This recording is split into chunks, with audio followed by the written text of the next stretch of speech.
बिस्मिल्लाहिर्रहमानिर्रहीम। अस्सलाम वालेकुम। सूरत बकरा की रुकू नंबर 4 आयत नंबर 30 ता 39। तर्जुमा। और याद करो जब तुम्हारे रब ने फरिश्तों से फरमाया कि मैं ज़मीन में एक खलीफा बनाने वाला हूँ।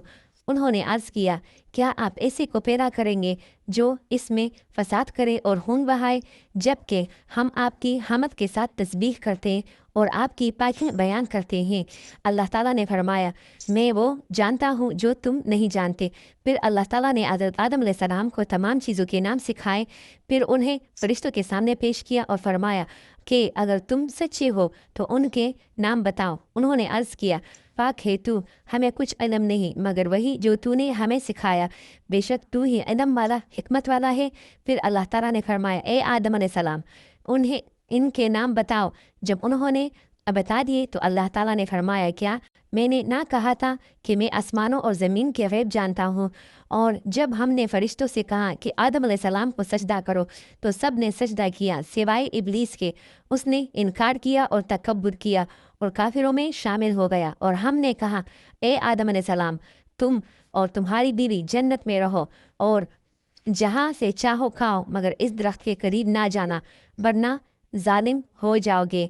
फिर शैतान ने हज़रत आदम अलैहिस्सलाम को बहका दिया और वहाँ से निकलवा दिया। और हमने कहा, तुम सब नीचे उतर जाओ, तुम एक दूसरे के दुश्मन हो और तुम्हारे लिए ज़मीन में एक वक्त तक रहना और फ़ायदा उठाना है। फिर आदम अलैहिस्सलाम ने अपने रब से कुछ कलमात सीख लिए तो अल्लाह ने उनकी तौबा कबूल कर ली। बेशक वो बहुत तौबा कबूल करने वाला निहायत रहम वाला है। हमने कहा, तुम सब यहाँ से उतर जाओ, फिर जब मेरी तरफ से हिदायत आए तो जो उसकी पैरवी करेंगे इन पर ना कोई खौफ होगा और ना वो गमगीन होंगे। और जो कुफर करे और हमारी आयत को जुटलाए वही जहन्नमी है और वो हमेशा उसमें रहेंगे। इसका खुलासा और तफसीर। इस रुकू में इंसान की तख्लीक, उसकी अज़मत और उसकी आजमाइश का मुकम्मल नक्शा पेश किया गया है, जहाँ अल्लाह ताला ने हज़रत आदम अलैहिस्सलाम को ज़मीन पर अपना खलीफा बनाकर इल्म की बुनियाद पर फरिश्तों पर फजीलत दी, जबकि इब्लीस यानी शैतान ने तकब्बुर की वजह से सजदा करने से इनकार किया और अपने आप को हलाकत का रास्ता चुना।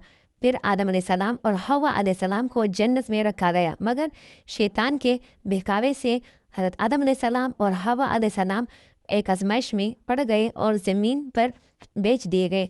ताहम उनकी सच्ची तौबा को अल्लाह ताला ने कबूल फरमा लिया, जिससे ये सबक मिलता है कि इंसान खता का पुतला है, लेकिन तौबा इसकी निजात का रास्ता है। नेज़ दुनिया को आर्जी इम्तिहान का करार देकर वाज़ह किया गया कि कामयाबी सिर्फ उन लोगों के लिए है जो अल्लाह की हिदायत की पैरवी करें, जबकि नाफरमानी और इनकार करने वाले हमेशा के खसारे में रहेंगे और वो जहन्नमी होंगे।